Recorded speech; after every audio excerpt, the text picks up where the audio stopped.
Shalom Elohim, haleluya, puji nama Tuhan. Semangat pagi Bapak Ibu Saudara yang dikasihi Tuhan kita, Yesus Kristus. Jumpa lagi bersama saya Pendeta Samuel Mabuntu dalam Renungan Pagi ke 1971 hari. Renungan Pagi ini mengudara.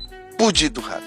Bapak Ibu Saudara yang dikasihi Tuhan, sebelum kita membaca, mendengarkan, dan merenungkan firman Tuhan hari ini, mari kita berdoa, minta pimpinan Roh Kudus. Kita berdoa. Bapa di surga, kami sangat membutuhkan kebenaran firman-Mu sebagai makanan tubuh, jiwa, dan roh kami. Puaskan kami dengan firman-Mu ini, dan biarlah firman Tuhan ini memberkati kami semua. Di dalam nama Tuhan Yesus yang adalah firman Allah yang hidup, kami berdoa. Amin. Haleluya. Bapak Ibu Saudara yang dikasihi Tuhan, bersama dengan saya kita akan belajar Alkitab dari kitab Kejadian sampai kitab Wahyu. Dan sekarang ini kita sudah ada di kitab Nehemia. Nehemia yang pertama, ayat 1 sampai ayat 11. Di bawah perikop doa Nehemia bagi orang Israel. Demikian firman Tuhan. Riwayat Nehemia bin Hakalia. Pada bulan Kislew, tahun ke-20, ketika aku ada di Puri Susan, datanglah Hanani, salah seorang dari saudara-saudaraku dengan beberapa orang dari Yehuda. Aku menanyakan mereka tentang orang-orang Yahudi yang terluput, yang terhindar dari penawanan, dan tentang Yerusalem. Kata mereka kepadaku, orang-orang yang masih tinggal di daerah sana, yang terhindar dari penawanan, ada dalam kesukaran besar dan dalam keadaan tercela. Tembok Yerusalem telah terbongkar dan pintu-pintu gerbangnya telah terbakar. Ketika ku dengar berita ini, duduklah aku menangis dan berkabung selama beberapa hari. Aku berpuasa dan berdoa ke hadirat Allah semesta langit.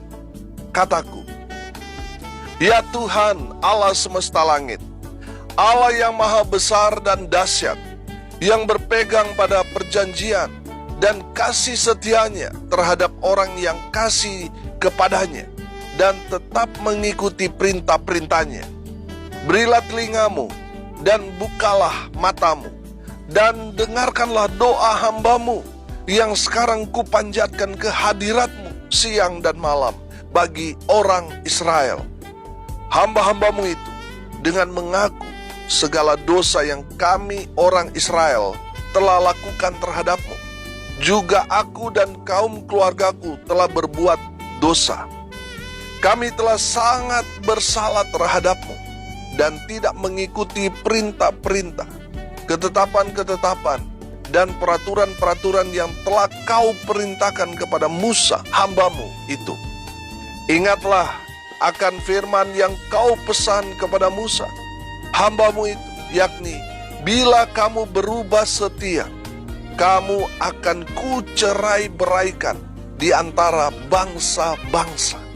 Tetapi bila kamu berbalik kepadaku dan tetap mengikuti perintah-perintahku serta melakukannya, maka sekalipun orang-orang buanganmu ada di ujung langit, akan kukumpulkan mereka kembali dan kubawa ke tempat yang telah kupilih untuk membuat namaku diam di sana.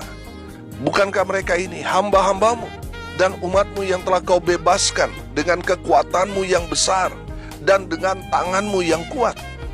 Ya Tuhan, berilah telinga kepada doa hambamu ini dan kepada doa hamba-hambamu yang rela takut akan namamu, dan biarlah hambamu berhasil hari ini dan mendapat belas kasihan dari orang ini. Ketika itu, aku ini juru minuman raja. Amin. Bapak Ibu Saudara yang dikasihi Tuhan, kita tahu bahwa bangsa Israel seringkali mereka dibuang ke Babel di Persia karena apa? Karena ketidaktaatan mereka kepada Tuhan. Mereka melakukan kesalahan fatal yang menyakiti hati Tuhan. Mereka membuat patung, dan menyembah patung buatan tangan mereka. Mereka berzina dengan beribadah kepada Allah lain. Itulah yang membuat Tuhan sakit hati kepada umat Tuhan dan mengizinkan mereka dikalahkan, ditawan, dan diperbudak. Mereka keluar dari tanah perjanjian. Mereka ditawan, dijadikan budak di negeri orang. Saudara yang dikasihi Tuhan, kalau dalam konteks kebenaran firman Tuhan ini kita melihat bahwa ada 3 kali mereka ditawan, dibuang di dalam pembuangan di negeri orang. 3 kali mereka dibuang dan 3 kali mereka kembali. Yang pertama, mereka kembali waktu dipimpin oleh Zerubabel. Mereka dibawa pulang oleh Zerubabel ke tanah perjanjian. Kira-kira tahun 538 sebelum Masehi. Tapi kembali lagi, ketika masa aman, masa damai, Israel melupakan Tuhan. Mereka melakukan hal yang menyakiti hati Tuhan. Mereka berbuat lagi kesalahan yang sangat-sangat fatal. Dan Tuhan menyerahkan Israel ditawan oleh Babel. Dan di zaman Raja Kores, Raja Persia pada saat itu yang berkuasa atas Babel, melepaskan orang-orang Israel untuk kembali ke Yerusalem untuk membangun bait Allah. Dan pada saat itu yang memimpin mereka adalah Ezra. Tapi itulah bangsa Israel. Mereka memang tegar tengkuk. Di masa damai, di masa-masa mereka sudah berhasil membangun bait suci, mereka lalai dengan Tuhan. Mereka berubah setia dan akhirnya Tuhan menyerahkan mereka kepada Persia. Nah, saudara yang dikasihi Tuhan, di dalam konteks kebenaran firman Tuhan ini, yang akan kita belajar hari ini dan seterusnya beberapa hari ke depan, kita akan bicara tentang Nehemia. Nehemia ini adalah seorang juru minuman, seorang yang menjadi kepercayaan raja. Karena sebelum raja minum, minuman harus diuji dulu oleh juru minuman. Juru minuman ini dulu yang harus minum. Apakah ini aman atau ada racun? Jadi yang sangat beresiko pada saat itu adalah juru minuman. Jadi saya menangkap bahwa juru minuman ini adalah orang kepercayaan raja. Dan saudara lihat bahwa seorang juru minuman, seorang yang pekerjaannya kalau kita lihat ya mungkin sama dengan pembantu, tetapi dia bisa dipakai Tuhan untuk membebaskan umat Tuhan, bangsa Israel dari pembuangan. Saudara yang dikasihi Tuhan, ini yang luar biasa. Seorang yang sederhana, seorang yang tadinya biasa-biasa, tapi dipakai Tuhan dengan luar biasa. Saya percaya kalau Tuhan bisa memakai Nehemia, terlebih lagi saudara dan saya. Amin.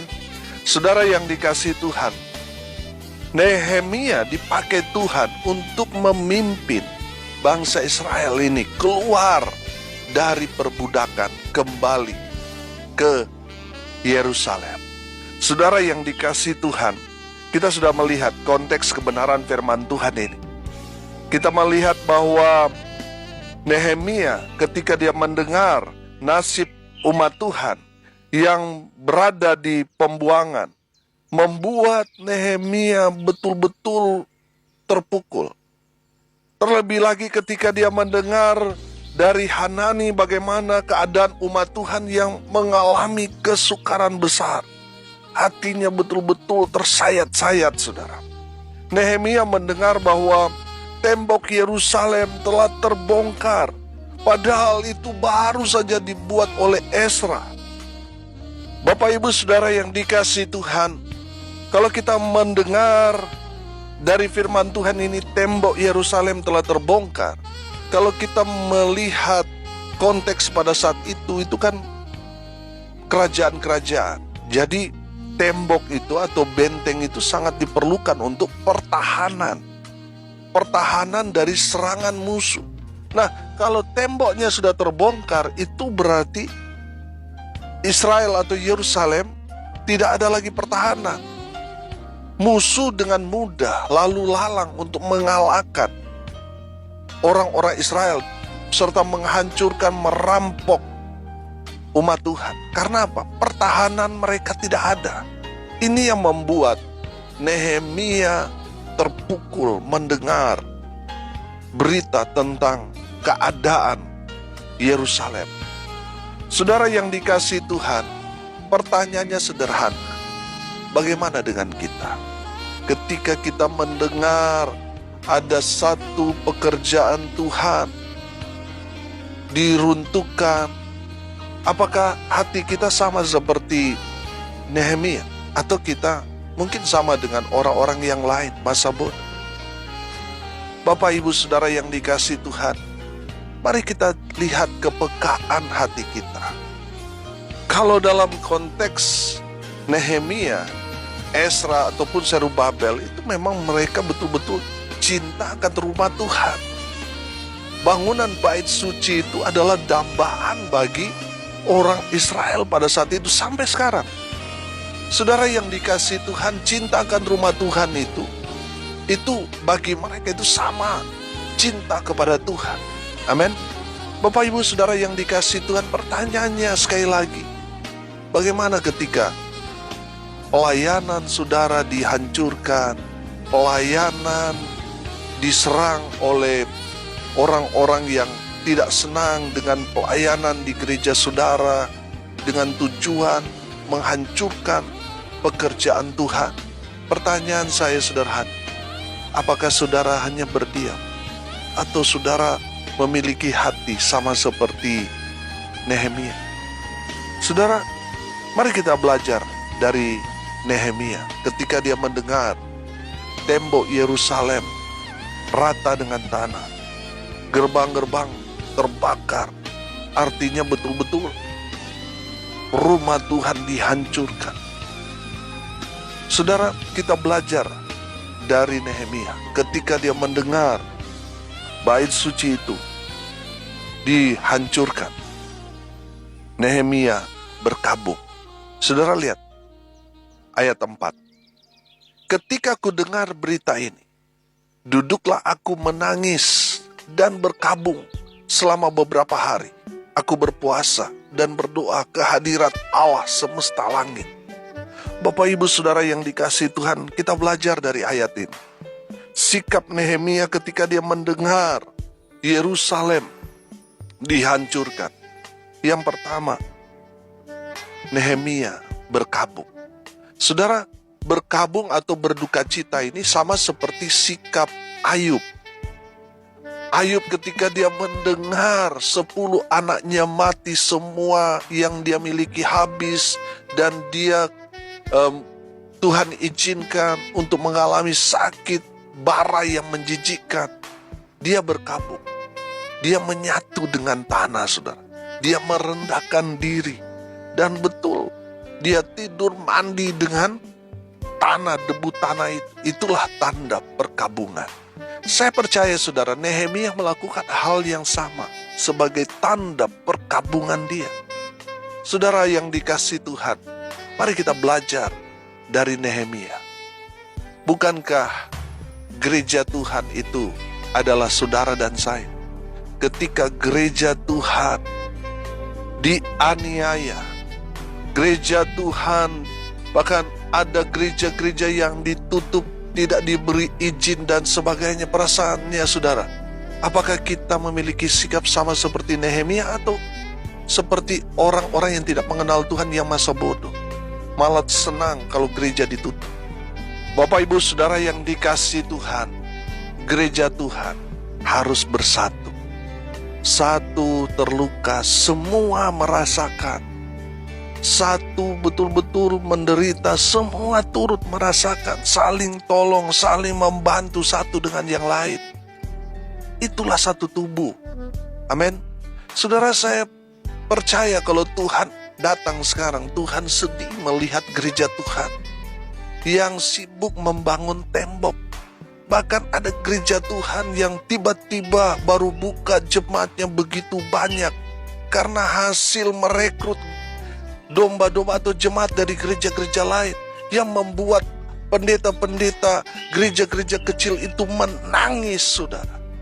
Saudara, walaupun mungkin jemaat saudara banyak, tetapi kalau itu dari saudara merampok dari gereja-gereja kecil itu, Tuhan tidak akan berkenan dengan pelayanan.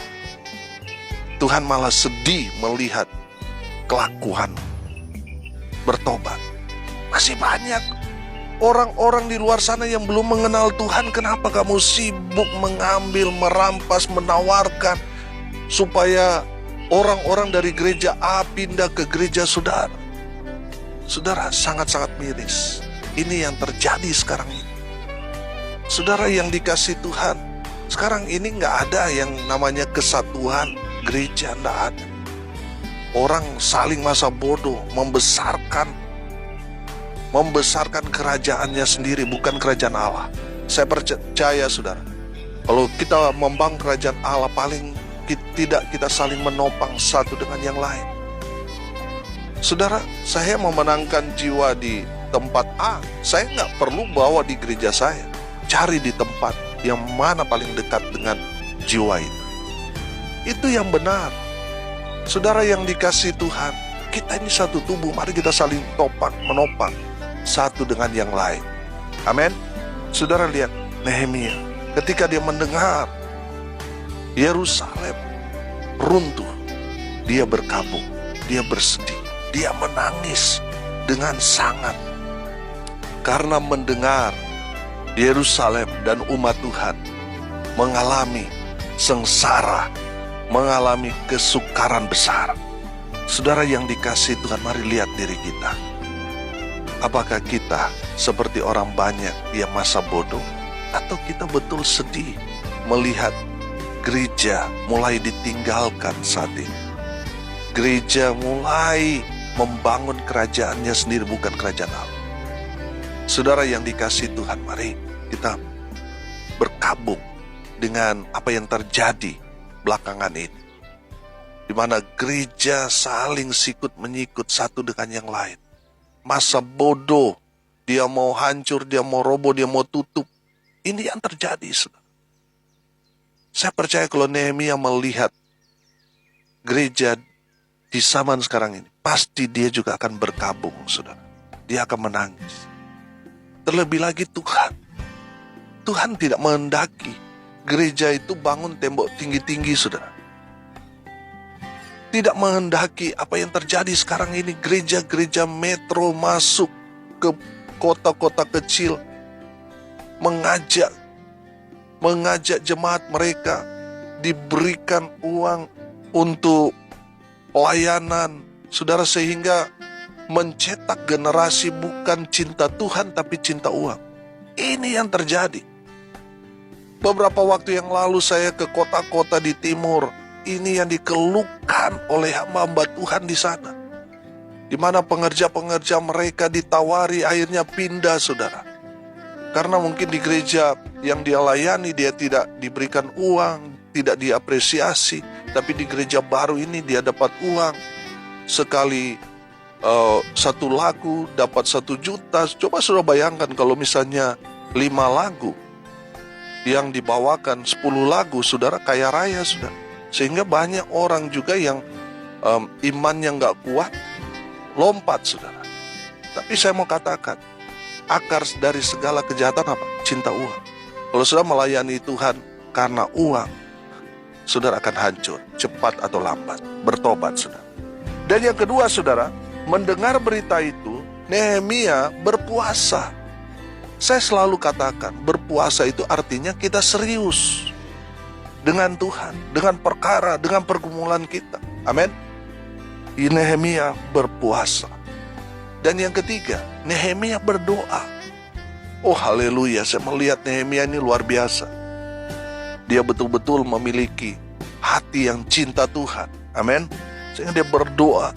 Dia menyerukan pertobatan di ayat 9 supaya umat Tuhan bangsa Israel itu bertobat. Dan saya menangkap di sini, mulai sejak saat itu, Nehemia mulai beriman. Memang betul, saat itu Nehemia masih di istana, masih melayani Raja Artasasta. Dia mulai punya iman, satu saat nanti dia akan memimpin umat Tuhan untuk kembali ke Yerusalem, membangun tembok-tembok yang runtuh, membangun kembali bait suci. Haleluya. Bapak Ibu Saudara yang dikasihi Tuhan, hari ini kita belajar. Mari kita seperti Nehemia yang peka dengan situasi dan keadaan pada saat itu. Ketika dia mendengar Yerusalem hancur, tembok-tembok Yerusalem rata dengan tanah, gerbang-gerbangnya dibakar, orang-orang Israel mengalami penganiayaan yang besar. Nehemia merendahkan diri di hadapan Tuhan.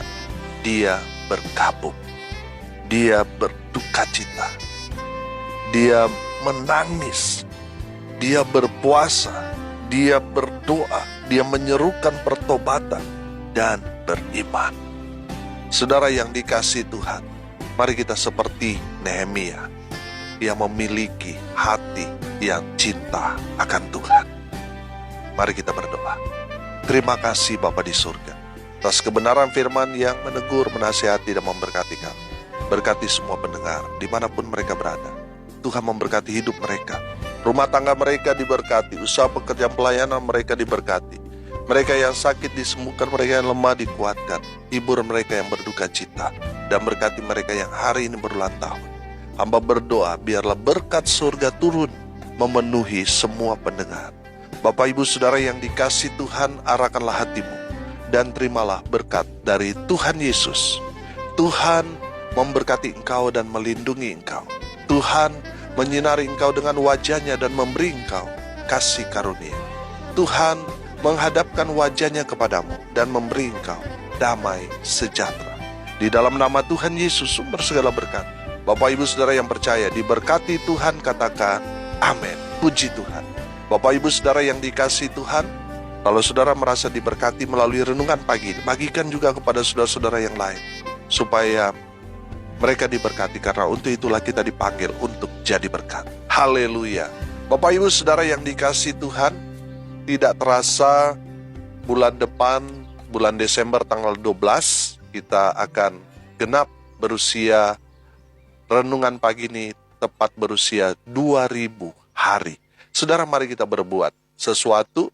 Saya bergumul beberapa hari ini apa yang harus kita lakukan. Mari kita bekerja sama, kita menabur untuk pekerjaan Tuhan. Kita akan buat 2000 paket Natal, saudara. Mari, saudara yang diberkati melalui pelayanan ini, mari kita menabur untuk menjadi saluran berkat bagi orang-orang di luar sana, bahkan orang-orang yang tidak mengenal Tuhan. Kita beri mereka hadiah Natal, saudara. Saudara yang mau menabur untuk pekerjaan Tuhan ini, silakan transfer ke Bank BNI dengan nomor rekening 1619570788 atas nama saya sendiri, Samuel Abraham Amawuntu. Di nomor rekening Bank BNI 1619570788. Saya percaya di saat sudah memberkati saudara, pasti diberkati. Salam kasih dari Bali, saya Pendeta Samuel Mawuntu. Sampai jumpa besok pagi. Tuhan Yesus memberkati kita semua. Haleluya.